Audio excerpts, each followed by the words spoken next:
Jagannath! I love Puri! What a view! What a view! What a beach! Oh my God! Happy Puri!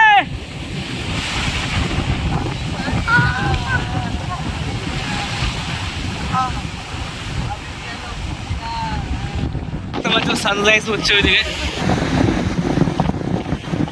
8 থেকে 80 আমরা সকলে পুরী ভালোবাসি, আর বাঙালির মধ্যে ঘোরার প্রথম তালিকায় পুরীর নাম থাকে সব থেকে ওখানে। পুরীর সমুদ্র সৈকত খুবই পরিষ্কার পরিচ্ছন্ন এবং খুবই সুন্দর। আর তোমাদের আমি দেখাবো পুরী বিচের মধ্যে কেনা সামগ্রী, সাথে সি ফুড এবং বিভিন্ন রকম খাবার, সাথে অনেক কিছু কেনাকাটা আইটেম। এবং পুরী রাতে যে সমুদ্র ভিউটা আছে সেখানে কিন্তু সত্যি খুব সুন্দর হয়, একটা ভালো মেলা বসে।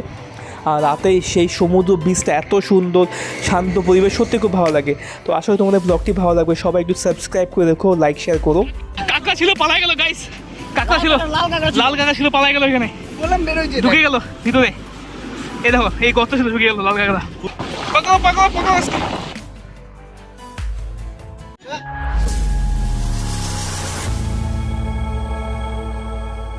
তাও হাওয়া দিচ্ছে, কি করে রাতে এখন রাত বাজে 3টা আর সেই সুন্দর হাওয়া দিচ্ছে। আমরা পুরী স্টেশন থেকে বেরিয়ে হলাম। আমাদের ট্রেন পুরীতে নামিয়ে দিয়েছে রাত 3টের দিকে। তারপর আমরা চলে এলাম সেখান থেকে পুরী বিচের কাছে হোটেল সন্ধান করার জন্য। আর এখানে বিচের পাশে অনেক তোমরা হোটেল পেয়ে যাবে, বাট একটু এক্সপেন্সিভ হয়। তো আমরা ভাবলাম সকালে একটু বিচটা আমরা একটু ভ্রমণ করে আসি, সকাল দিকে একটু সানরাইজ আমরা দেখবো। আর সত্যি সকাল দিকে বিচের ভিউটা এতটা সুন্দর হয়, এত সুন্দর হাওয়া বয় এখানে, আর সত্যি খুব ভালো লাগে আমাদের। মানে মেনলি হচ্ছে আমি দেখেছি বিচের মধ্যে সবথেকে সকালে সবথেকে বেশি মজা, আর হচ্ছে রাতের দিকে খুব ভালো লাগে বিচের মধ্যে টাইম স্পেন্ড করতে। সত্যি জাস্ট অসাধারণ এক্সপিরিয়েন্স। আর সত্যি এত সুন্দর জলের যে উত্থাল ছিল, সব থেকে সকাল টাইমটাতে বেশি ভালো দেখা যায় আর বেশি ভালো থাকে এই সময়টা। সত্যি দেখো কি ওয়েভটা কি সুন্দর, হেভি লাগছে। তো তোমরা অবশ্যই সকাল দিকে একবার করে এসো, সকাল দিকে 5টার দিকে 6টার দিকে দেখতে সত্যি হেভি লাগে কিন্তু এখানে। আর এত সুন্দর মানে জলটা একদম বইছে, ফেনা ফেনা হোয়াইট হোয়াইট, এটা কিন্তু সকাল দিকে দেখা যায় মেনলি, তা আমি নিজের চোখে দেখেছি। আমি এর আগে তোমার দীঘা বিচে গিয়েছি, কিন্তু দীঘা বিচের থেকে আমার সবথেকে পুরী বিচটা বেশি ভালো লেগেছে। কিন্তু পুরী বিচটা সত্যি অনেকটাই মানে দীঘা বিচের তুলনায় মানে জলটা পরিষ্কার আর এবং সত্যি খুবই ভালো লাগে পুরী বিচের মধ্যে স্নান করতে। আর সাথে জগন্নাথ দেবের দর্শন মানে আলাদাই, বলতে গেলে একই প্যাকেজে তোমাদের সব কিছু দুটোই হয়ে যায়। তো তোমরা এই বিচের মধ্যে নানা রকম এরকম ঘোড়া রাইড পেয়ে যাবে, সাথে খাবারও পাওয়া যায়, অনেক মিষ্টান্ন। আর দেখো সকাল দিকে সানরাইজটা হচ্ছে কি সুন্দর লাগছে দেখতে, সত্যি হেভি লাগে কিন্তু।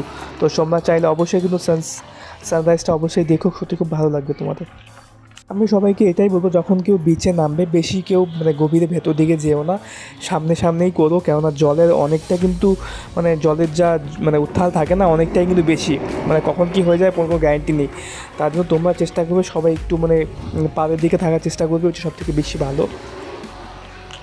তোমরা পুরী বিচে স্বর্গদ্বার বিচের পাশে দেখতে পাচ্ছ যে যতগুলো এখানে দোকান রয়েছে, সামনে চেয়ার টেবিল পাতা আছে রাতে কিন্তু বসার জন্য, যারা টুরিস্টরা এখানে বসতে পারে, এই সমুদ্র ভিউটাকে এনজয় করতে পারে তার জন্যই দেওয়া। আর সাধারণত পুরীতে তোমার বিভিন্ন অনেকগুলো বিচ রয়েছে, যেমন গোল্ডেন বিচ রয়েছে, আর এটা হচ্ছে স্বর্গদ্বার বিচ। আর তার সাথে তারপরে হচ্ছে বিভিন্ন আরও বেশ অনেক কয়টি এখানে বিচ রয়েছে, তার মধ্যে গোল্ডেন বিচটা অনেকটা পপুলার, ওটাতে যেতে পারো তোমরা। প্রাইভেট একটা নীলাদ্রি বিচও রয়েছে, সেটা কিন্তু তোমার প্রাইভেট বিচ, তোমাকে টাকা পে করে যেতে হয়, কিন্তু খুব ভালো লাগে সেই বিচটাতেও। আমরা মোটামুটি বেশ অনেক কয়টা বিচে আমরা গিয়েছি এবং স্নানও করেছিলাম, সত্যি খুব ভালো লেগেছে। তোমরা চাইলে এখান থেকে এই উঠে এগুলোতে রাইড করতে পারো, ভালো লাগবে।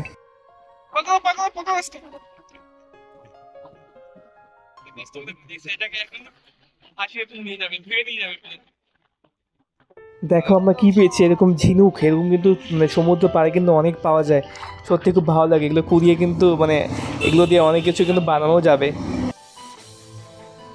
এরপর নেক্সট আমরা চলে গিয়েছিলাম এটা হচ্ছে চন্দ্রভাগা বিচ, খুবই সুন্দর এবং ক্রিস্টাল ক্লিয়ার এই বিচটি।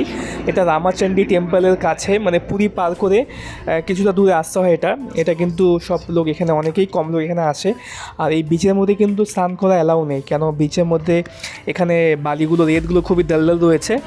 আর খুবই সুন্দর বিচ, এখানে মানে এসে সবাই ফটোশ্যুট করে এবং চলে যায়। এখানে এটিভি রাইডও হয়ে থাকে, তোমরা চাইলে এখান থেকে এটিভি রাইড বুক করে তোমরা এই বিচের মধ্যে ঘুরতেও পারবে। খুবই সুন্দর এবং ক্রিস্টাল ক্লিয়ার এই বিচটি, সত্যি খুবই ভালো লাগে। মানে নিজের স্বচক্ষে দেখলে বুঝতে পারবে যে কতটা পরিষ্কার এবং সুন্দর এই বিচটি। তো আমিও মানে দারুণ ভালো লাগছিলো আমার এখানে এসে, সত্যি খুবই ভালো লাগলো। আমরা যেহেতু মানে একটা এখানে ট্যুর প্যাকেজ বুক করে আমরা এখানে এসেছিলাম, দেখতে পাচ্ছ কি নীল নীল সবুজ যে জলটি রয়েছে, খুবই সুন্দর লাগে এখান থেকে। জাস্ট অসম একটা ভিউ আছে এখান থেকে, চারিপাশে সমুদ্র আর মাঝখানে আমরা যাচ্ছি সেই রাইডে আমরা ঘুরতে। চন্দ্রভাগা বিচ, এটা হচ্ছে পুরী সর্বদা বিচের পাশে একদম সেই মার্কেটগুলো, রাত্রেবেলা খুব জমজমাট হয়ে থাকে, নানা রকম এখানে খাবারের দোকান থেকে শুরু করে তোমরা এখানে হোটেল পেয়ে যাবে, একদম একদম বিচের উপরেই অনেক টাইপের হোটেল, রাতে এরকম মেলার মতো বসে, আর অনেক কেনাকাটা সম্ভার তোমরা এখানে পেয়ে যাবে, যা যা কিনতে চাও, কাপড়, শঙ্খ, তারপরে হচ্ছে নানা রকম অলংকার, তারপরে হচ্ছে ভগবানের মূর্তি, সাথে তোমরা বিভিন্ন দোকানে তোমরা এখানে সি ফুডও পেয়ে যাবে, খাবারের সম্ভার প্রচুর রয়েছে, তোমরা একদম সমুদ্রের পাশে বসে তোমরা এনজয় করে সেখান থেকে তোমরা খাবার দাবার এখানে খেতে পারবে। তো সেটা কোনো প্রবলেম নেই। এখানে দেখো কী জিনিস পাওয়া যাচ্ছে এখানে।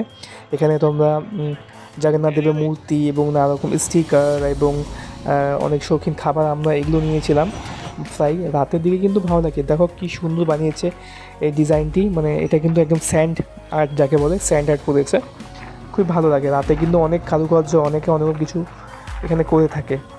আর এগুলো হচ্ছে বিচের সি ফুড, এখানে কিন্তু অক্টোপাসও রয়েছে, বিভিন্ন ক্র্যাব এবং ফিশ তোমরা ইনস্ট্যান্ট ভেজে ফ্রাই করে দেয়, তোমরা কী নেবে সব কিছু, আর খুব এগুলো সুস্বাদু হয়। তোমরা কিন্তু বিচে এলে অবশ্যই তোমরা এগুলো ট্রাই করতে পারো, ভালো লাগে খেতে। এগুলোর দাম মোটামুটি তোমার মানে কোনটা পিস হিসাবে হয়, কোনটা এক বল হিসাবে হয়, মানে 100 টাকা থেকে স্টার্ট। তো 100 টাকা, 200 টাকা, 300 টাকা মাছের সাইজের উপর ডিপেন্ড করে। দেখো শাখা শাখা বিক্রি হচ্ছে এখানে। রাতের ভিউটা যা অসাধারণ হয়ে থাকে, সত্যি খুব ভালো লাগে। রাতে এসব পুরো একদম মনটা পুরো শান্তি হয়ে যাবে, এত সুন্দর ঠান্ডা ঠান্ডা হাওয়া বাতাস বয় এখানে।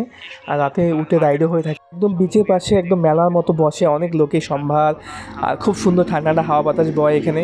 অনেক খাবারের এখন অপশন রয়েছে, কেনাকাটার অপশন রয়েছে, দেখতে পাচ্ছ খুব সুন্দর মেলা বসে। তো আমরা এরকম পাকোড়ার মতো খাচ্ছিলাম, রাতের টাইম খেতে সত্যি খুব ভালো লাগছিলো।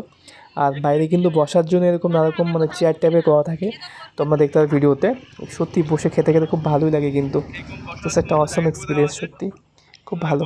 তো তোমরা অবশ্যই এলে রাতের টাইমটা, সকাল টাইমটা একটু মানে বিচে স্পেন্ড করো টাইম, সত্যি খুবই ভালো লাগবে। কাকা ছিল পালাই গেল গাইস, কাকা ছিল, লাল কাকা ছিল পালাই গেল, এখানে ঢুকে গেল ভিতরে। এই দেখো এই গর্ত ছিল, ঢুকে গেল লাল কাঁকড়া। গাইস লাল কাঁকড়া আছে, লাল কাঁকড়া গাইস, লাল কাঁকড়া আছে। ওই ঢুকে গেল ভেতরে, গর্তে চলে গেল, গর্তের ভেতরে চলে গেল, এই যে এই গর্তের ভেতরে চলে গেল। তারপরে আমরা আগে চলে গেলাম একটা নতুন একটা আইল্যান্ডে, যেটা হচ্ছে রাজহান্স আইল্যান্ড, আর বে অফ বেঙ্গলের মধ্যে পড়ে এটা। এখানে বিভিন্ন মাছে দেখতে পাচ্ছ, মাছের হাড়গুলো পড়ে আছে, একদম মানে একদম একটা অফবিট জায়গা, বেশি কেউ এখানে আসে না, সবাই পুজো ঘুরে চলে যায়। এটা আমরা একটা ট্যুর প্যাকেজ বুক করে চিল্কা থেকে আমরা গিয়েছিলাম। সত্যি খুব সুন্দর, এই বিচটা খুব পরিষ্কার পরিচ্ছন্ন, জাস্ট অসম এই জায়গাটা। সত্যি পুরীতে এসে সত্যি এই জায়গা পুরো প্রেমে পড়ে গেছি। জাস্ট অসম একটা ভিউ, ওয়াও কি সুন্দর এই আইল্যান্ডের সমুদ্রটি। জাস্ট মনে হচ্ছে এখানে একটা ঘর বানিয়ে থেকে যাই। জাস্ট অসম, জাস্ট অসম, জাস্ট অসম।